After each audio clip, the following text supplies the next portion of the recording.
안녕하세요. 저는 배신에 대한 복수를 20년 만에 이루었던 60대 남자입니다. 사실 그 복수를 제가 이루었다기보단 상황상 통쾌한 응징을 해줄 수 있게 된 건데요. 그 상대방은 바로 제 전처였습니다. 전처는 제가 가장 힘들 때 제게 큰 상처를 남기고 절 버렸었거든요. 그땐 너무 절망스러웠지만 알고 봤더니 그때부터가 진짜 제 인생의 시작이더군요. 많이 울기도 하고 또 웃기도 했던 긴 이야기를 지금부터 여러분께 들려드리겠습니다. 저는 작은 사업을 하며 아내와 딸 둘을 낳고 살았어요. 아내는 고아원 출신으로 가족에 대한 애착이 큰 사람이었습니다. 그런 아내가 돈 때문에 절 배신할 줄은 상상도 하지 못했었죠. 전 큰딸이 14살, 작은 딸이 12살일 때 사업이 망해 큰 빚을 지게 됐는데요. 그 뒤 어떻게든 빚을 갚기 위해 막노동까지 뛰었습니다. 그런 절 두고 아내는 1년 만에 배신을 했던 거고요. 재원이 너한테 미안하게 생각한다. 근데 어쩌냐. 네가 진짜 아내를 생각한다면 놔줄 줄도 알아야지. 미안해 여보. 근데 당신도 알잖아. 난 가난은 정말 지긋지긋해. 이 사람이랑 함께라면 나도 우리 애들도 힘들게 살지 않아도 돼. 나랑 이혼하면 이 사람이 당신한테 1,000만 원을 주겠대. 그걸로 우리 잡음 없이 깔끔하게 갈라서자. 심지어 그 상대는 제 친한 고향 친구놈이었습니다. 친구들끼리 부부 모임을 종종 했기에 서로 아는 사이였죠. 친구는 저처럼 작은 사업을 하고 있었는데 제 사업이 망한 뒤 한 번씩 절 찾아와 걱정을 해 주었거든요. 돈도 50만 원, 100만 원씩 빌려주기도 했고요. 그래서 많이 고마워했는데 이놈이 그러는 동안 제 마누라 바람이 났던 겁니다. 그들은 뻔뻔하게도 제 앞에 1,000만 원이 든 봉투를 흔들며 이혼을 요구하더라고요. 그런데 그 순간 학교에 갔던 큰딸이 집에 왔던 겁니다. 그놈이 제게 건네려던 돈 봉투를 본 큰딸은 바로 그 봉투를 빼앗아 아내 얼굴에 집어던져 버렸어요. 이게 뭐 하는 짓이에요? 그동안 아빠 덕에 편하게 살았으면서 어떻게 엄마가 아빠한테 이래요? 엄마가 사람이에요? 진영아, 엄만 너희들을 어떻게든 잘 키워보려고. 더러우니까 내 이름 부르지도 마세요. 날 위해서라고요? 거짓말. 그냥 엄마가 고생하는 게 싫었던 거면서. 진영이 말 들었지? 오죽하면 애가 저런 말 하겠어. 그래, 이혼해. 돈 같은 건 내가 따로 위자료 소송 걸어서 받아낼 거니까 갖고 꺼져. 니들 같은 벌레들하고 말도 섞고 싶지 않으니까. 전 울부짖던 큰딸을 끌어안으며 그들을 쫓아냈습니다.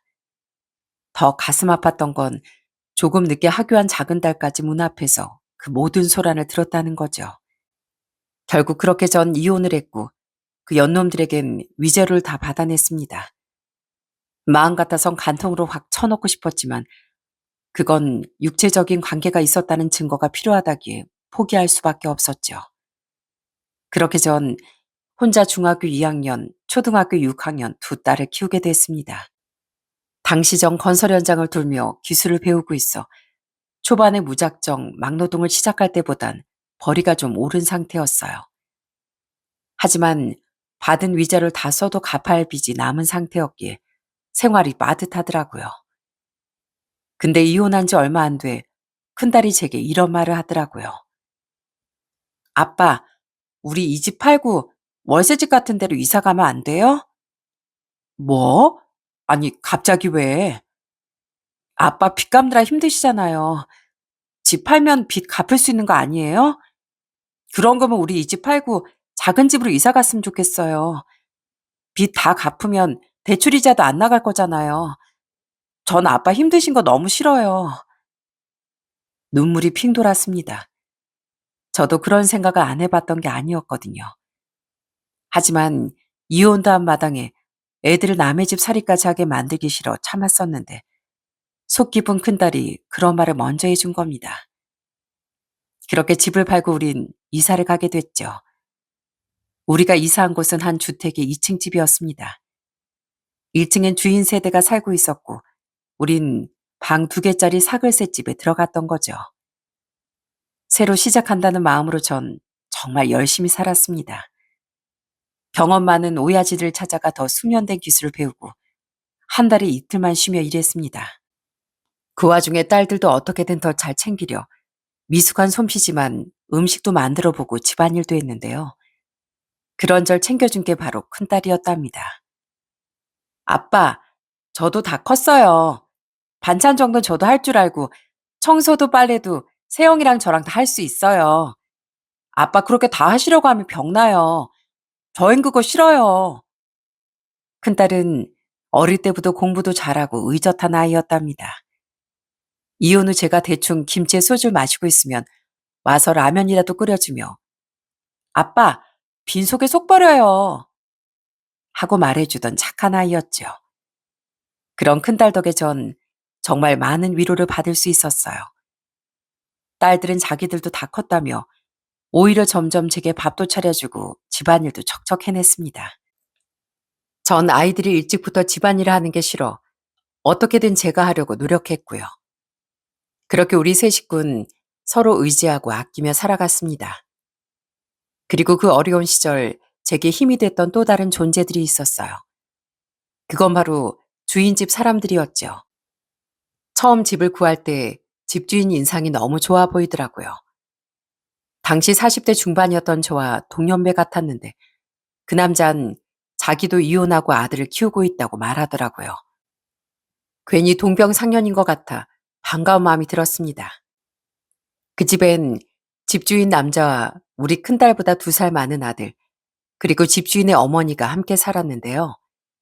그런데 집주인과 달리 모친인 할머니께선 정말 인상이 무서우셨어요. 알고 봤더니 집에서 멀지 않은 곳에 해산물집을 운영하던 분이더라고요. 나름 맛집이라고 소문나 사람들도 많이 가는 곳이었죠.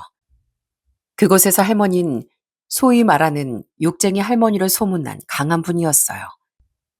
처음엔 인상만 보고 무서운 분일 것 같아 조심했었습니다. 그런데 아니더라고요. 어느 날 할머니께서 1층 마당에서 소리를 지르며 절 부르신 적이 있었어요. 애들 아빠, 2층 집, 좀 내려와봐. 굉장히 화가 나신 것 같아 대체 무슨 일인가 싶었습니다. 그래서 괜히 조마조마한 마음으로 내려가 봤는데 할머니께서 대뜸 큰 대접을 내미시는 거예요. 위엔 신문지 한 장으로 가려져 있었고요. 이게 뭐예요? 냄새 맡아보면 몰라? 제가 감기에 걸려서 지금 코가 막혔거든요. 아이고, 여름 감기 걔도 안 걸린다는데 아주 약해 빠진 양반이구만. 조기 몇 마리 샀는데 우리끼리 먹긴 좀 많아서 2층 것도 구웠어. 가져가서 먹어. 깜짝 놀랐습니다. 할머니 우리에게 저녁 식사 시간에 맞춰 조기를 구워주셨던 겁니다. 신문지를 슬쩍 들춰보니 무려 6마리나 들어있더라고요. 대충 눈여겨보니까 아예 엄마랑 이혼하고 딸들이랑 셋이 살림 가지고 씨름을 하고 있던 것 같은데 자네 요리 잘 못하지? 애들도 한다고 해봐야 어린애들이니 라면 끓여 먹거나 반찬 몇 개서 돌려 먹겠지 뭐. 찌개 좀 끓이고. 네. 제가 잘해야 하는데 너무 부족한 아빠라서요. 혼자 딸 둘 책임지겠다고 불철주야 고생하는 사람이 뭐가 부족한 아빠야. 저렇게 기가 죽어 있으니까 여름 감기 같은 거나 걸리지. 앞으로도 내가 좀 챙겨줄 테니까 받아 먹고 나한테 시간 날 때 와서 요리도 좀 배워. 내가 내 아들로 보는 것 같아서 짠해서 그래. 우리 아들한테 나라도 있지. 2층한테는 아무도 없잖아. 도와줄 모친도 안 계시고. 네, 어머니 아버지 다 돌아가셨어요. 형네 미국으로 건너가 살고 있는데 연락 안 한 지 꽤 됐고요. 그리고 저 할머니, 전 강재현이라고 하는데요. 그냥 편하게 강씨라고 불러주셔도 되고요. 이름 부르셔도 돼요. 아니면 애들 이름이 진영이, 세영이니까 진영이, 세영이 아빠라고 하셔도 되고요. 할머니는 절 계속 2층이라고 부르며 걱정해 주셨습니다. 전 조심스레 제 이름과 애들 이름을 말씀드렸어요. 할머니는 고개를 끄덕이시더니 뭔가 마음에 안 든다는 듯 입술을 다시 실룩이며 집으로 들어가셨죠. 아무튼 가져가서 먹고 이따 다시 내려와. 집에 도라지가 좀 있으니까 그거 끓여줄게. 도라지 찧어서 꿀 좀 타면 감기 같은 거 금방 나. 여름 감기는 다 큰 남자가 아유 허우대만 멀쩡해서 어디다 써 그래. 할머니는 그렇게 겉은 무서워 보여도 마음은 정말 따뜻했던 분이었어요. 그 뒤 우린 할머니와 정말 잘 지낼 수 있었답니다. 오며 가며 인사드리면 거친 말투로 항상 우릴 걱정해 주시곤 했죠. 가끔 춥지 말라며 제게 잠바도 사주시고 딸들의 코트까지 선물해 주신 정말 마음 따뜻한 분이었어요. 그리고 할머니는 저희 큰딸을 정말 예뻐하셨답니다. 진영아, 너 크면 이 할머니 손주 며느리 하자. 야무지지 예쁘지 착하지 남의 집에 며느리를 주면 이 할미 배 아파서 안 되겠다. 할머니, 저 침 발라 놓으시는 거예요 벌써? 근데 어쩌죠? 저 이미 인기가 너무 많은데. 성찬 오빠, 나 데려가려면 노력 많이 해야 될 거야. 할머니, 우리 그런 사이 아니거든요. 깜짝이야, 체할 뻔했네. 할머니는 어떻게든 장년으로을 하겠다며 음식도 열심히 하고 자기를 볼 때마다 살갑게 손도 잡아주던 큰딸이 마음에 쏙 드셨던 겁니다. 큰딸은 자기 나름대로 저희 집에 자주 반찬도 해다 주시고 잘 챙겨주시던 할머니가 좋았던 거고요. 꽤나 친해진 뒤 딸은 할머니께 음식을 배우고 싶다는 말도 했었는데요. 그 서툰 솜씨로 배운 음식 솜씨를 발휘해 주인집 식구들에게 식사 대접을 하기도 했었어요. 물론 작은 딸도 함께였지만요. 또 큰딸은 할머니가 꼭 친할머니 같다며 가끔 어깨를 주물러 드리기도 했답니다. 그 덕에 할머니는 종종 농담 삼아 큰딸을 손주며느리라고 부르기도 하셨고요. 집주인은 인상은 좋지만 사람이 좀 어두워 보이더군요. 오히려 처음에만 어려웠지 빨리 친해질 수 있었던 할머니보다 집주인과 가까워지기가 어렵더라고요. 굳이 그럴 필요는 없었지만 저와 비슷한 처지의 사람의 표정이 어둡다 보니 이상하게 신경이 쓰이더군요. 그리고 이사 간 지 몇 달 뒤쯤 전 그 사정을 알게 됐습니다. 어느 날 전 동료들과 술을 한잔한 뒤 집으로 들어가고 있었는데요. 어두운 골목에서 웬 남자가 불량배들에게 얻어 터지고 있더라고요. 그런데 가로등에 비친 얼굴을 봤더니 집주인이었습니다. 경찰 아저씨, 여기에요, 여기. 여기 사람 죽어요. 아이, 뭐야? 야, 가자, 가. 전 경찰을 부른 척 일부러 큰 소리를 치며 그들을 쫓아냈습니다. 그리곤 집주인에게 다가가 손을 내밀어 일으켜 주었죠. 집주인은 앓는 소리를 하며 일어나더라고요. 술을 먹었는지 저보다 더 술 냄새를 풀풀 풍긴 채로요. 아유, 술이 다 깼네. 고맙습니다. 저 괜찮으니까 갈 길 가세요. 사장님 접니다. 2층 세입자요. 진짜 괜찮으세요? 진영이 아버지? 아휴, 이거 추태를 보였네요. 여기저기 터진 것 같지만 뭐 뼈는 멀쩡한 것 같습니다. 어쩌다 이러셨어요? 그놈들 잡아달라고 신고할까요? 아니에요. 제가 술 취해서 먼저 시비 건 겁니다. 그놈들 중에 하나가 제 마누라랑 바람났던 놈이랑 하도 닮았길래 자업자득이죠 뭐. 그런데 집주인의 말을 듣고 순간 울컥했습니다. 아마 저도 술을 마신 상태여서 더 그랬던 것 같아요. 알고 봤더니 집주인 또한 저처럼 아내가 바람나 이혼을 했던 거더라고요. 그날 우린 자리를 옮겨 술을 한 잔 더 했습니다. 그리고 서로 사정이 똑같은 걸 알고 의기투합해 욕도 하고 꺼이꺼이 울기도 했었네요. 세상에 왜 이렇게 바람 피우는 사람이 많답니까? 사장님 정말 힘드셨겠습니다. 실은 저도 애들 앞이라 의연한 척했지만 정말 힘들었거든요. 진영이 아버지, 전 아직도 정말 힘듭니다. 애 앞에서 티내면 안 되는데 정말 사는 맛이 안 나요.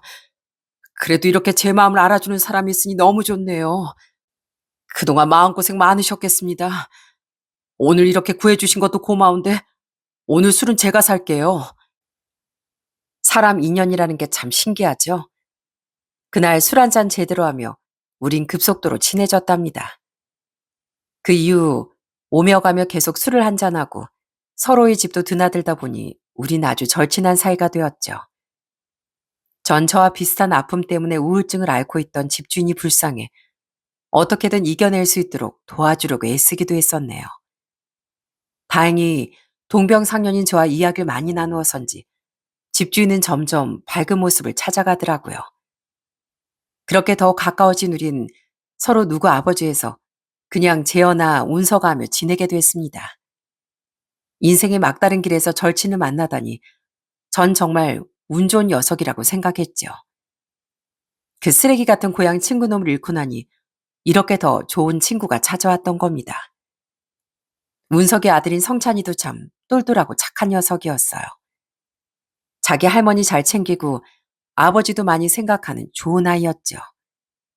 저희 딸들도 동생처럼 잘 챙겨줘 전 없는 형편에 가끔이나마 용돈도 지어주곤 했습니다. 운석의 할머니는 더 자주 저희 딸들에게 용돈도 주고 선물도 해주었지만요. 이렇게 집주인 가족을 잘 만난 덕에 저희 가족은 마음 따스히 잘 살 수 있었습니다. 물론 받기만 했던 건 절대 아니었어요. 없이 살아도 은혜를 모르면 짐승과 뭐가 다르겠습니까? 전 주로 일당을 받고 일했는데 그 일당을 모아 한 달에 한 번은 무조건 삼겹살을 잔뜩 사서 주인집으로 갔습니다. 서툰 솜씨로나마 된장찌개도 한 수업 보글보글 끓여 쌈채소도 듬뿍 들고요. 할머니, 저 왔습니다. 운석아, 우리 고기에 소주 한잔 하자. 딸들도 주인집의 고마운 마음을 표현하고 싶다며 열심히 음식 솜씨 발휘해 저와 함께 했습니다. 그 한 달의 하루는 우리 나름의 고마움을 갚는 날이었던 거죠. 그렇게 다 같이 둘러앉아 제가 구운 고기를 먹고 저희 가족이 뒷정리까지 싹 하는 것으로 하루가 마무리됐죠. 또 전 주인집에 뭐가 고장이라도 나거나 못질할 일이 생기면 무조건 달려갔습니다. 운석인 녀석이 말려도 저는 목장갑부터 끼고 봤어요. 야 임마, 우리 집이야. 내가 해도 돼. 아이, 물론 나야 컴퓨터 앞에서 일하는 사무직이지만 저 정도는 할 수 있어. 누가 너 못한대? 그래도 현장 일하는 내가 더 빠르고 능숙하지. 집주인한테 잘 봐달라고 아부하는 세입자 노력이니까 방해하지 마라. 이런 소소한 노력이 제가 할 수 있는 최선의 은혜 갚기였던 겁니다. 그리고 저희 딸들도 기특하게 제 뜻을 알고 따라주더라고요. 아빠, 저 잠깐 할머니네 가게 좀 갔다 올게요. 서빙 일하는 아줌마 한 분이 그만뒀는데 일손이 안 구해진다고 하시지 뭐예요? 그래서 제가 며칠만 좀 도와드리려고요. 시험도 끝났으니까요. 그래? 아빠도 집에 있는데 잘 됐네. 같이 가자. 특히나 큰딸은 자신을 예뻐해주던 할머니를 정말 잘 챙기더라고요. 겉은 세 보이지만 속은 나이 드신 할머니 아니냐면서요. 큰딸은 할머니께서 극구 말리는데도 가끔 할머니 가게에 찾아가 일손을 돕고 오곤 했죠. 그 덕에 저도 쉬고 있을 땐 가끔 딸을 따라가 할머니 가게를 도왔답니다. 아이고, 또 왔어? 내가 오지 말랬지? 오늘은 자네까지 온 거야? 날 무슨 어린애 세입자 부려먹는 못된 할망구로 만들 생각이야? 차라리 일당을 준대도 싫다고 하고 제발 좀 오지 말어. 제가 할머니 좋아서 오는 건데 왜 못 오게 하세요? 작은 딸도 할머니께 예의 바르게 잘했지만 이랬으니 할머니께서 큰딸을 얼마나 더 예뻐하셨겠어요? 저희 큰딸은 열심히 공부한 끝에 교대에 갔는데요. 그때 축하한다며 백화점에서 예쁜 가방까지 사다 주기까지 하신 게 바로 할머니셨답니다. 저 역시 성찬이가 대학에 갔을 때 선물을 한다고 했지만 어찌나 감사했는지 모릅니다. 기술자로 열심히 노력하고 돈을 번 덕에 전 작은 딸이 대학에 간 해엔 드디어 집을 살 수 있었답니다. 주인집과의 추억이 가득한 그 동네가 너무 좋았던 전 그 집과 같은 동네에 있던 아파트를 샀습니다. 여긴 서울이긴 하지만 좀 외곽이라 당시에 대출을 조금 많이 끼니 살만하더라고요. 그리고 그 집으로 이사를 하던 날 운석이뿐 아니라 아들 성찬이 그리고 할머니까지 가게 문을 닫고 이사를 직접 도와주셨죠. 정말 가족 같은 따뜻함이 너무 고맙고 좋더라고요. 함께 집을 쓸고 닫고 정리까지 해준 주인집 가족에게 전 중식 요리를 잔뜩 시켜서 대접했습니다. 비싼 고량주도 사서 이제 모두 성인이 된 아이들과도 다 같이 나눠 먹었죠. 야, 네가 어린 진영이 세영이 데리고 우리 집에 온 게 엊그제 같은데 벌써 애들하고 술 나눠 마시네. 시간 참 빠르다 빨라. 근데 저희가 큰 거랑 다르게 아저씨랑 할머니 하나도 안 늙으셨어요. 물론 저희 아빠도요. 우리 진영이는 언제나 말하는 게 참 예뻐. 아저씨 아직 포기 안 했다. 우리 진영이 며느리 삼는 거. 우리 세영이도 탐나지만 아들이 하나뿐이라 아저씨가 여기까지만 욕심 부릴게. 빈털터리로 사글세방 신세가 된 게 정말 엊그제 일 같은데 대출을 끼긴 했어도 서울에 아파트를 마련하다니 꿈만 같더라고요. 더 고마웠던 건 할머니와 윤석이가 돈을 합해 최신형 세탁기까지 마련해 줬다는 겁니다. 이젠 저도 여유가 좀 생겼겠다. 이후 저도 때 되면 꼬박꼬박 좋은 선물을 하며 계속 주인집, 아니 운석이네와 교류하며 살아갔죠. 형부, 애들은 잘 지내죠? 형부도 잘 지내시고요. 이사 축하드려요. 우리 사이가 사이인지라 직접 가보는 거 오바스럽지만 그래도 축하는 드려야 할 것 같아서 전화드렸어요. 우린 잘 지내. 처제도 잘 지내지? 매번 이렇게 안부 물어줘서 고마워. 그 긴 세월 동안 전천 아이들의 안부를 묻는 등의 연락은 단 한 번도 없었습니다. 대신 전처의 동생이었던 처제와는 아주 가끔 안부를 묻고 지내곤 했어요. 아내와 함께 고아원에서 자란 처제는 아내 친동생은 아니었는데요. 둘이 워낙 의지하고 자라 고아원에서 나온 뒤에도 자매처럼 지냈다고 합니다. 그래서 결혼 후 저도 그런 처제를 많이 챙겨주었죠. 처제는 전처가 절 배신했을 때 불같이 화를 내며 울며 사과를 해주기도 했었어요. 그 뒤 저와 애들을 걱정해 가끔 전화를 걸어 안부를 묻고 명절 선물도 보내주기에 저도 그렇게 안부는 묻고 살았던 겁니다. 애들도 처제만은 좋아해 가끔 저 없이 처제네로 찾아가기도 했었고요. 다만 전 처제에게 전처 소식은 한 번도 물은 적이 없었습니다. 처제도 전처 이야기엔 입을 다물었죠. 저 아이들이 전처를 얼마나 증오하는지 알았으니까요. 그래도 전처에 대한 증오가 많이 옅어지게 된 계기가 있었는데요. 큰딸이 20대 중반쯤 됐을 때 제게 좋은 사람이 나타나준 덕분이었답니다. 그 사람이 바로 제 새 아내였죠.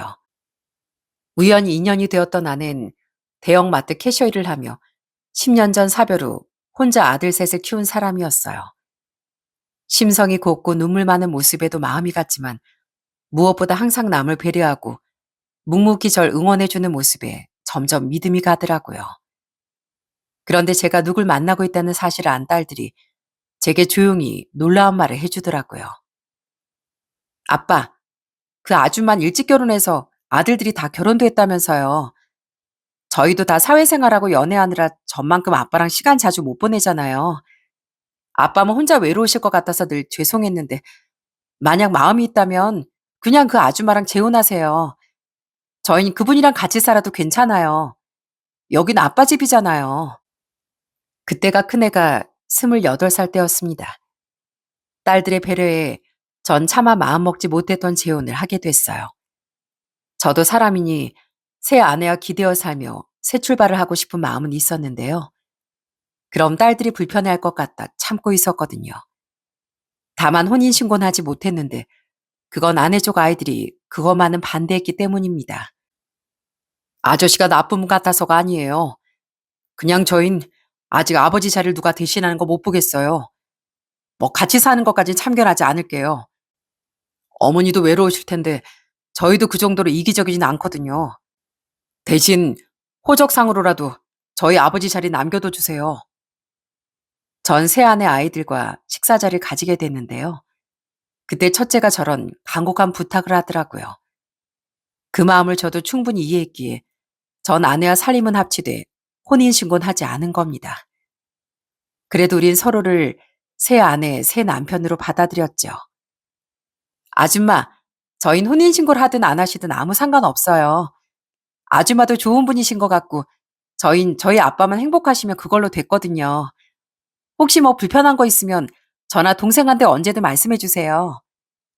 고맙다, 진영아. 우리 앞으로 잘 지내보자. 다행히 저희 딸들은 제 새 출발을 응원해 주었답니다. 애들이 원하면 돈을 보태줘서라도 독립을 시켜주려고 했는데 아이들은 그대로 저와 살길 원하더라고요. 새 아내가 좋은 사람인 건 알지만 처음에 딸들과 서로 많이 불편하면 어쩌나 걱정을 했습니다. 물론 평생을 남남으로 살았으니 처음엔 서로 어색해 하더라고요. 당연히 딸들은 새 아내를 아줌마라고 불렀고 우리도 엄마라고 부르길 바라지도 않았죠. 그런데 아내가 먼저 딸들에게 다가가려고 많이 노력하더라고요. 진영아, 세영아, 바쁘더라도 아침은 꼭 챙겨 먹고 다녀. 아줌마가 간단하게 차려놨으니까. 어? 어머, 아줌마도 이따 일 나가시잖아요. 근데 이걸 다 언제 차리셨어요? 이래봬도 아들새 아침밥 다 먹이면서 키운 엄마다. 이 정도 뚝딱이지. 이 아줌마 요리하는 거 엄청 좋아해. 앞으로 이 집 밥상은 내가 책임질 테니까 너흰 아버지 저녁 걱정 같은 거 말고 데이트도 실컷 하고 쉬는 날에 늘어지게 자다 나와서 나한테 밥 차려달라고 그래. 알겠지? 아줌마, 감사해요. 애들이 말은 안 했겠지만 제가 이혼한 후 아이들이 가장 그리워했던 게 뭐였겠습니까? 바로 엄마 밥상이었겠죠. 아내가 제게 따로 말하길 엄마 없이 아빠까지 챙기며 잘 자란 제 딸들이 기특하기도 하고 또 많이 안쓰러웠다고 하더라고요. 그래서 진짜 엄만 되지 못해도 공백이 있던 엄마의 보살핌을 자신이 대신 채워주고 싶다고 말해주더라고요. 저와 같이 살게 된 후 아내는 꼬박꼬박 저와 아이들의 아침을 차려줬습니다. 저녁이나 주말은 저나 애들이 하겠다고 해도 설거지 정도만 맡기더라고요. 진영이, 세영이 너희 둘 다 집안일 너무 일찍 하기 시작했잖아. 어차피 나중에 시집가면 평생을 할 텐데 그 전까진 편하게 살아. 아줌마 혼자 외롭게 살다가 이렇게 북적북적한 가족이 생긴 것만으로도 너무 감사하거든. 아줌만 정말 행복해 사는 거야. 저에게 잘해주는 것도 고마웠지만 무엇보다 제 아이들을 챙겨주는 그 모습에 감동했습니다. 저도 그랬으니 애들은 어땠겠어요? 처음엔 아내를 어색해하던 애들은 결국 1년 정도 지났을 때부턴 아내를 엄마라고 부르더라고요.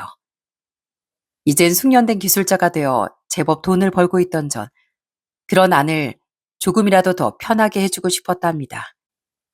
집안일 하는 것만도 얼마나 힘든지 잘 알았거든요. 그래서 마트를 그만두고 이젠 살림만 하며 편하게 살라고 말해주었어요. 어차피 요즘 다들 조금은 하고 있는 주식으로 부수입도 벌고 있었고 딸들도 다 자기 밥벌이를 하고 있던 터라 제 외벌이만으로도 충분히 생활이 가능했거든요. 아파트 대출금도 다 갚았었고요. 그래도 짐이 되기 싫다며 옥신각신하다 딸들까지 가세하자 그제야 아는 일을 그만두었습니다. 대신 그 뒤부턴 가족들에게 청소고 빨래고 손도 못 대게 하는데 그냥 그 마음이 참 고맙더라고요. 그런데 겨우 그렇게 집이 안정되니 끔찍한 불청객이 찾아오더군요. 아내와 같이 산지 1년이 조금 지났던 어느 날 전처가 제 앞에 나타난 겁니다. 요즘 시대가 시대인 만큼 마음만 먹으면 사람 연락처나 사는 곳 정도는 다 찾을 수 있는 세상이라 우리 쉽게 찾았던 것 같습니다. 전처는 저와 딸들의 주민등록번호도 다 알고 있었으니까요. 여보, 내가 왜 여보야? 당신 그놈하고 재혼했잖아. 근데 갑자기 이 집 어떻게 알고 나타났어? 왜 왔는데? 그동안 애들 한번 안 묻던 인간이 왜 나타났는지 정말 끔찍하더라고요. 전천 그때 그놈과 이혼 소식을 전하며 이제와 후회하고 있다는 뻔뻔한 말을 했습니다. 그 인간 처음에만 잘해주는 척했지 나중엔 바람을 그렇게 피우고 다니더라. 딱 5년 좋았어, 5년. 전차하고도 성격 차이였다더니 알고 보니까 바람으로 이혼한 거더라고. 그래도 나한텐 이제 갈 곳도 없고 돈도 없어서 다 참고 살았는데 그 인간이 사업까지 폭삭 망해버리는 거 있지? 그래서 바로 뻥 차버렸어. 심지어 이혼하고 약간 쥐고 있던 돈도 다 날려버렸고 다단계 때문에. 다단계? 가지가지 한다. 그래서 어쩌라고? 여보, 나 그동안 애들 보러 못 온 건 그 인간이 너무 싫어해서 그랬던 거야. 근데 이제 이혼도 했잖아. 내가 그래도 애들 엄마인데 나의 애들 좀 보고 싶어. 나 너무 외로워. 나 평생 고아로 살았는데 이 나이 집도 절도 없이 외톨이가 됐다는 게 너무 서러워. 동생도 나만 보면 정신 차리는 소리만 하고. 여보, 나 돌아오기엔 너무 늦었을까? 나 아이들 좀 보게 해줘. 어? 친구는 결국 사업이 쫄딱 망하고 전처에게 버림까지 받았다더군요. 그리고 전천 이혼한 뒤 다단계에 빠져 남은 돈도 다 잃고 고시원 신세가 됐다고 하더라고요. 전천 조사를 했는지 큰딸이 초등학교 선생님이 된 것도 작은 딸이 공무원이 된 것도 모두 알고 있더라고요. 전 그런 전처에게 소리쳤죠. 애들도 나도 지금 아주 잘 살고 있어. 이거 몰랐나 본데 나 재혼도 했고 우리 애들도 그 사람한테 엄마라고 불러. 우리 집에 당신 자리는 없으니까 절대 찾아오지 마. 알겠어? 여, 여보 잠깐만. 그럼 난 돈이라도 좀 빌려주면 안 돼? 월세방이라도 구하게 500만. 어? 동생한테 전에 몇 번 돈을 빌려서 이젠 절대 안 빌려주겠대. 안 빌려주면 나 애들 직장으로까지 찾아가 돈 부탁한다. 그래도 되겠어? 그런데 제가 쫓아내려 했더니 이 악마 같은 여자가 돈을 요구하더군요. 그리고 애들을 빌미로 절 은근히 압박까지 하는데 진짜 뭐 이런 여자가 다 있나 싶더라고요. 결국 신랑이 끝에 전처에게 딱 500을 주기로 했습니다. 제가 돈을 주지 않으면 정말 애들을 찾아갈 것 같은데 뒤늦게 나타난 엄마가 갑자기 돈을 요구하면 애들이 너무 상처받을 게 뻔했거든요. 그래서 제 선에서 끝내려고 한 겁니다. 대신 전 두 번 다시 우리 집에 나타나지 않겠다는 각설받았죠. 그리고 한마디 하는데 당신은 내가 아는 그 누구보다 최악의 인간이야. 처음부터 돈 요구하려고 찾아왔지? 그런 건 아닌데 겸사겸사지. 당신은 처음부터 끝까지 당신밖에 모르던 인간 이하야. 고아원에서 자랐으면 최소한 가족 소중한 줄 알아야지. 쓸모 없어지면 바로 사람 버리고 자식까지 이용하려고 하고. 인생 그렇게 살지 마. 그러다 천벌받아. 전 그렇게 돈으로 전철 쫓아내버렸습니다. 그렇게 전철하는 불청객도 다시 연락 오지 않았으니 진짜 평화를 찾은 것 같더라고요. 이젠 아이들이 좋은 사람 만나 결혼만 잘했으면 좋겠다 싶더라고요. 그리고 큰딸은 30대 중반의 나이에 드디어 결혼 소식을 전했답니다. 그런데 결혼할 남자의 정체를 듣고 전 뒤로 넘어가고 말았네요. 그 사람은 바로 예전 집주인이었던 운석의 아들 성찬이었던 겁니다. 원래 정말 친한 오빠 동생 사이였던 두 아이는 4년 전 뒤늦게 마음이 통해 연애를 시작했다고 하더라고요. 그동안 저희 가족은 여전히 운석이네와 자주 만나고 교류를 했습니다. 제가 새 아내를 소개시켜줬을 때 엄청 축하해주며 아내에게 선물까지 해준 것도 운석의 할머니였죠. 그렇게 계속 다 같이 만나면서도 이 녀석들이 가족들에게 연애 사실을 비밀로 했었던 겁니다. 그리고 결혼 발표라며 두 가족 모두 놀래켰던 거죠. 하지만 이내 분위기는 흡사 파티 분위기로 바뀌었죠. 가족들 모두 내심 두 아이가 이어지길 정말 바랬으니까요. 특히나 가장 좋아했던 사람은 바로 할머니였답니다. 아이고, 이 요망한 것들이 할미를 놀래켜? 성찬이 너 이 녀석, 장하다 장해. 그래, 다른 데서 짝 찾을 필요 없다니까. 진영이만한 애가 없어. 결혼식은 언제 하냐? 아주 최고 좋은 데서 하거라. 진영이가 해달라는 거 다 해주고. 당시 식당을 정리하고 구순을 넘기셨던 할머니는 아직까지 정정하셨는데요. 아주 우렁찬 목소리로 만세를 외치기까지 하시더라고요. 이미 가족처럼 지내고 있는 사이에 사돈까지 되게 생겼으니 누가 그걸 기뻐하지 않았겠습니까? 운석이도 제 아내도 작은 딸도 좋아서 손뼉까지 치더라고요. 제 아내 또한 운석이네와 친해지며 은근히 성찬이 사이 삼으면 좋겠다고 말했었고요. 결혼식 날짜 빠르게 잡혔고 우린 상견례도 하기로 했습니다. 이미 서로 잘 아는 사이에 무슨 상견례냐고 하실 수도 있는데요. 많이 들떴던 우린 남들 하는 건 구색 삼아 다 해보자고 말했던 거예요. 요즘 고급 한정식 집엔 상견례 코스 같은 것도 따로 있다며? 이럴 때 그런 거 먹어보는 거지. 그렇게 우린 좋은 한정식 집도 예약을 했습니다. 그런데 상견례를 이틀 앞둔 날, 제 휴대폰에 모르는 번호로 전화가 걸려오더라고요. 전 일 관련된 연락인 줄 알고 선뜻 전화를 받았는데요. 반대편에서 들려오는 목소리에 정말 기겁을 했습니다. 그 사람은 바로 전처였거든요. 나야, 여보. 깜짝이야. 뭐야? 아, 또 왜 연락했어? 그때 분명 두 번 다시 연락하지 말라고 했지? 그땐 그때고 지금은 사정이 다르지. 나 동생한테 들었어. 진영이 결혼한다며? 내일 모레 상견례도 한다지?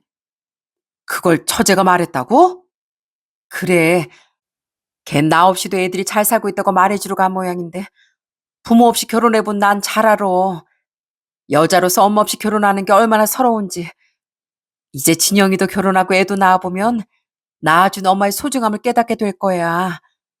그러니까 그 전에 먼저 내가 상견례도 참석하고 애한테 먼저 손 내밀어 줘야 되지 않겠어?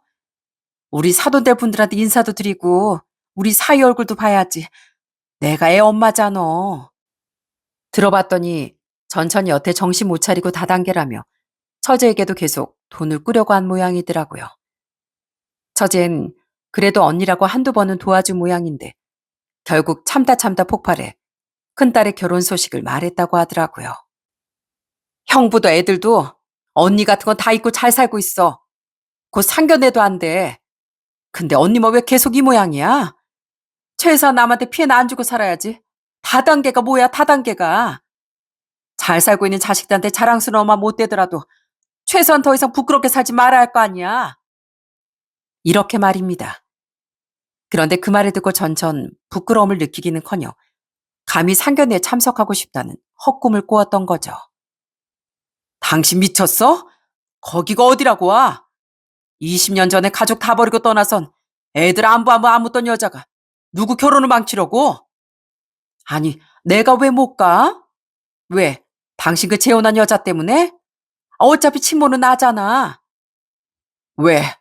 또 와서 이번에 사돈될 사람들한테 돈 달라고 하려고? 아니면 애들한테? 그런 거 아니거든. 전에도 말했잖아. 난 너무 외롭다고. 진영이 결혼하면 사이도 생기고 손주도 볼 텐데 나도 그 정도 보고 살 수 있는 거 아니야? 왜 당신만 애들도 사이도 손주도 다 독차지하려고 해? 진영이 난 엄마야. 나도 당당히 가족 일원으로 거기 가서 앉아있을 자격이 있다고. 당신은 계속 내가 애들 만나는 거 막는데 애들도 진짜 그러고 싶은 거 맞아? 나랑 애들 못 만나게 할 권리 같은 거 당신한테는 없어. 그리고 난 애초에 애들 데리고 가려고 했었다고. 그 뒤엔 남편이 싫어서 못 만나러 온 거지만 난 애들 한 번도 잊은 적도 없어. 이번엔 진짜 돈 때문이 아니라니까. 전처는 제가 상견례 장소를 알려주지 않으면 사람을 써서라도 알아내 쳐들어오겠다고 하더라고요. 그리고 멋대로 전화를 끊어버렸죠. 머리가 복잡했습니다. 저야 물론 전처가 끔찍하게 싫었죠. 그런데 이대로 가다간 정말 전처가 애들 앞에 갑자기 들이닥칠지도 모르겠더군요. 그래서 전 딸들에게 모든 일을 솔직히 털어놨습니다. 6년 전 전처가 찾아왔었던 일까지 전부 다요. 그때 딸들은 아주 증오스러운 표정을 짓더라고요. 그 아줌마 진짜 왜 그렇게 추하게 늙었대요? 아빠 망했을 때 대놓고 버리고 갈 땐 언제고 그런 주제 우리가 자기를 보고 싶어 할 거라는 생각을 어떻게 했지? 안 그래 언니? 내 말이 뭐 외롭다고? 다 자기가 자초한 일 가지고 어차피 우리한테 들러붙었다가 나중에 돈 요구할 생각이었겠지. 괜히 저희 때문에 엄마한테 돈까지 주시고 죄송해요 아빠. 아니다. 아이 죄송은 내가 너희한테 미안하지. 근데 아빠 그냥 엄마 제 상견례 오라고 하세요. 꼭이요. 물론 전 엄마 얼굴 꼴도 보기 싫지만 그 정도로 나왔으면 이대로 넘어가면 안 될 것 같아요. 그런데 큰딸이 우애의 말을 하더라고요. 전철을 상견례 부르라고 했던 겁니다.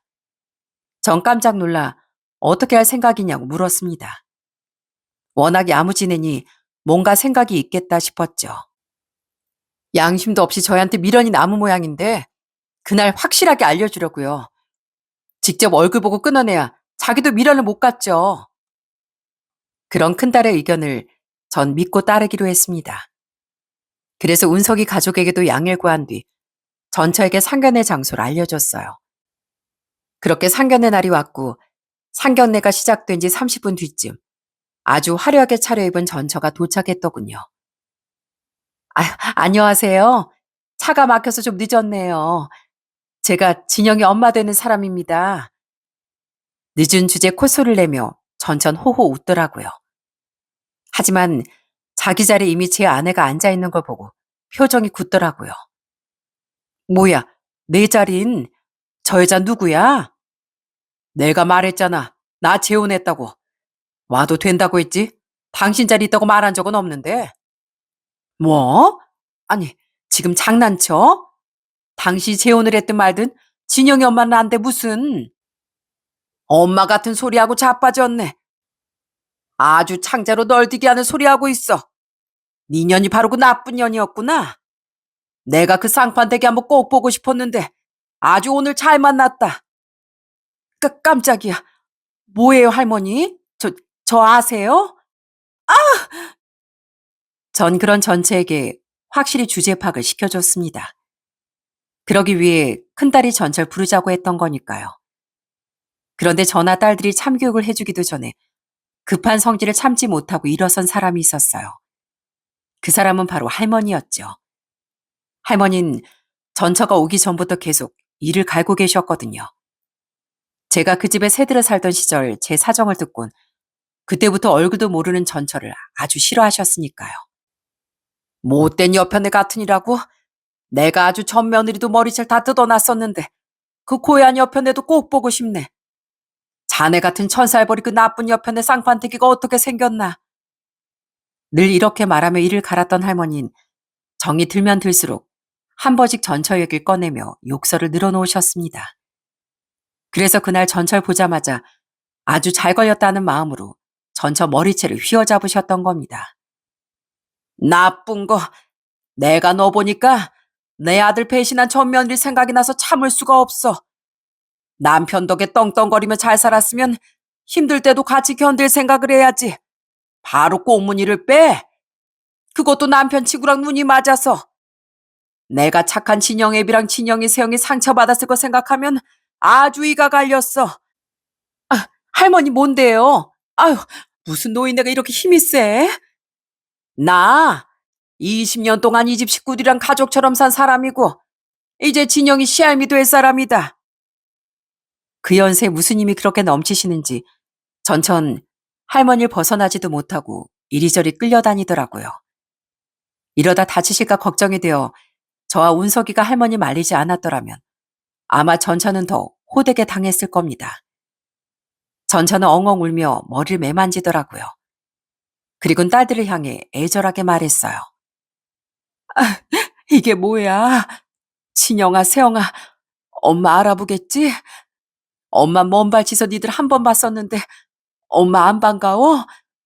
엄만 평생 너희들 잊고 산 적 없어. 그래서 이렇게 상견례도 참석하고 다시 가족으로 살고 싶어서 온 건데 어떻게 이 상황에서 아무도 말리질 않니? 뭐야 아줌마 시끄러워요.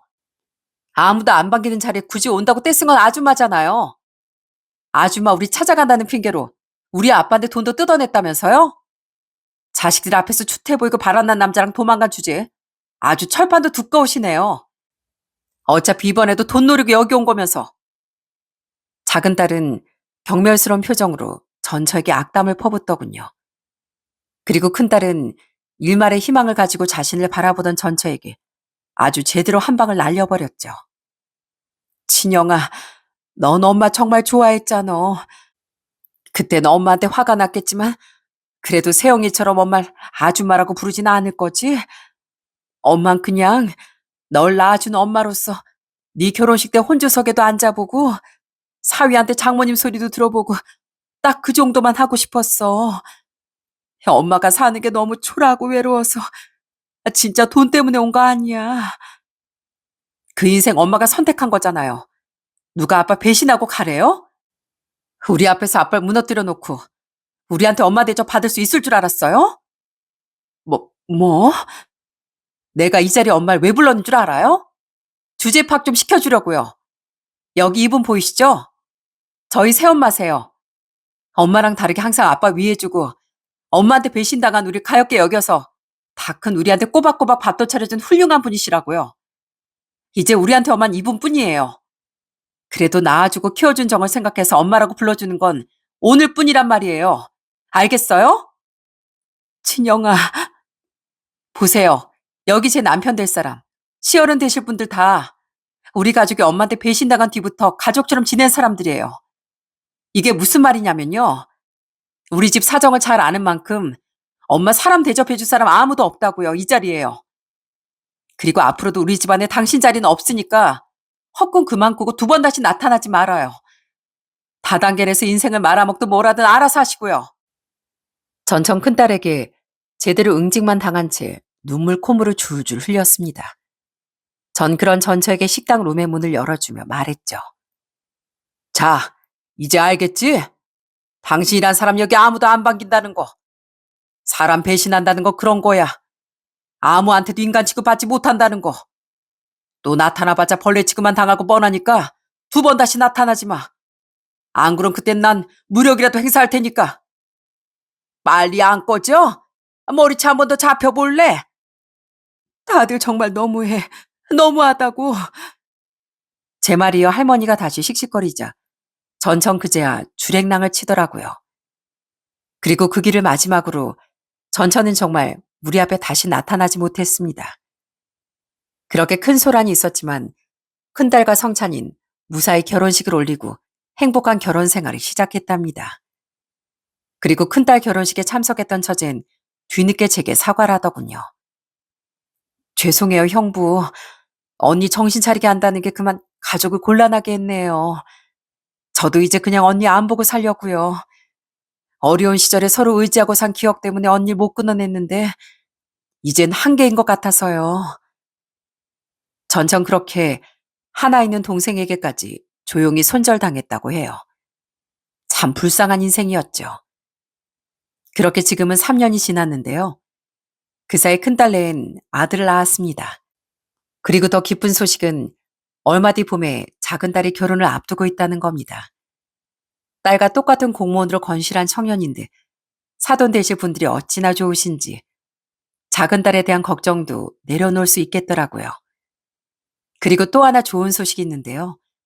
얼마 전 아내 자식들이 드디어 절 인정해 줬다는 겁니다. 아직 아버지라고 부르긴 어려울 거예요.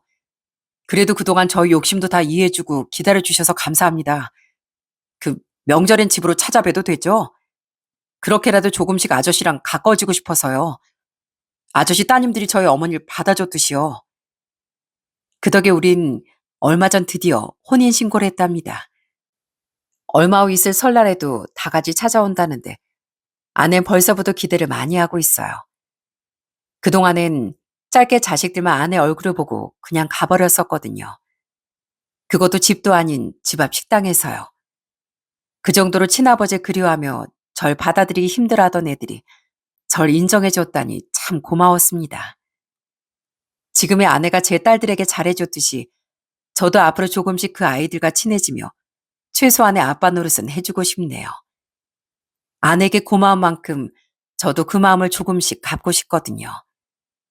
그리고 이제 사돈이 된 제 친구 은석이 할머니는 모두 아주 잘 지내고 있답니다. 할머니는 아직도 참 정정하신데 최근엔 손주 사진만 들여다보느라 아주 시간 가는 줄 모르시더라고요. 아이고 예뻐라. 우리 진영이랑 성찬이라 아주 반씩 빼닮았어. 손주 초등학교 들어가는 것도 다 보셔야죠 할머니. 몸이 버텨준다면 참 고맙지. 친형 애비야, 사돈. 그때 말이야. 우리 집에서 새들어 살아줘서 참 고마워. 덕분에 이렇게 좋은 가족도 생기고 예쁜 손주 며느리도 생겼잖아. 저희야말로 감사하죠. 덕분에 그 힘든 시간들이 지금은 이렇게 좋은 촉이 됐잖아요. 꼭 오래오래 사세요 할머니. 제가 그 고마움 조금만 더 갚을 수 있게 해주세요. 얼마 전엔 할머니와 오랜만에 옛 이야기를 나누었었네요. 그러면서 함께했던 은석이까지 함께 고마운 인연에 대해 감사하는 시간을 가졌답니다. 그때 사돈네 집에 새를 들게 된 건 저와 딸들이 인생에 찾아온 큰 복이었던 것 같습니다. 그러니 앞으로도 그 소중한 인연을 더욱 아끼며 살아가고 싶어요. 비록 전차 친구에게 한번 배신은 당했었지만 제겐 이렇게 좋은 인연들이 훨씬 많으니 지금 이 삶에 감사하면서요. 전처 소식이야 이제 모르겠지만 그래도 딸들을 낳은 엄마니 언젠간 정신 차리고 남은 삶이라도 똑바로 살았으면 하는 바람이네요. 여러분, 간혹 현재만 생각하며 사람을 아무렇지도 않게 배신하는 사람들이 있습니다. 제 전처나 친구놈처럼요. 하지만 배신은 언젠가 꼭 업보로 돌아오는 법이죠. 업보라는 존재를 우습게 여겼다간 평생 땅을 치고 후회하게 될 거란 메시지를 사연을 마치며 꼭 남기고 싶습니다. 그럼 전 여기서 이만 사연을 마치겠습니다. 모두들 항상 건강하시고 행복하시길 바랍니다.